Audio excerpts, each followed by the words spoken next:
સમાચારમાં વાત કરીએ તો નવસારીથી સમાચાર પ્રાપ્ત થયા છે। નવસારીના જીઆઈડીસીમાં ફરી આગની ઘટના બનવા પામી છે।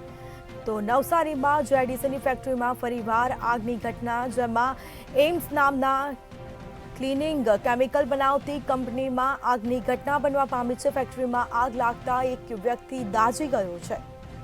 તો સમાચાર નવસારીથી પ્રાપ્ત થયા છે। નવસારી સિવિલ હોસ્પિટલ ખાતે તેને સારવાર અર્થે લઈ જવામાં આવ્યો છે। તો બીજી તરફ ફાયર સેફટી ન ધરાવતી કંપની વિરુદ્ધ કોઈ કાર્યવાહી કરવામાં આવી નથી। તો નવસારીમાં જીઆઈડીસીની ફેક્ટરીમાં ફરીવાર આગની ઘટના, એમ્સ નામની ક્લિનિક કેમિકલ બનાવતી કંપનીમાં આગની ઘટના બની છે। તો ફેક્ટરીમાં આગ લાગતા એક વ્યક્તિ દાઝી ગયો છે। તેને સારવાર અર્થે નવસારીની સિવિલ હોસ્પિટલમાં લઈ જવામાં આવ્યો છે। આગ લાગી કે લગાડવામાં આવી તેને લઈને સવાલો ઉઠવા પામ્યા છે। તો ફાયર સેફટી ન ધરાવતી કંપની વિરુદ્ધ કોઈ પણ પ્રકારની કાર્યવાહી કરવામાં આવી નથી।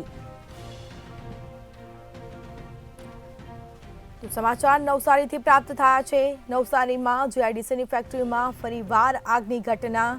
નવસારી સિવિલ હોસ્પિટલમાં સારવાર અર્થે એક વ્યક્તિને લઈ જવામાં આવ્યો હતો। ફેક્ટરીમાં આગ લાગતા એક વ્યક્તિ દાઝ્યો હતો, જેમાં આગ લાગી કે લગાડવામાં આવી તેને લઈને સવાલો ઉઠવા પામ્યા છે।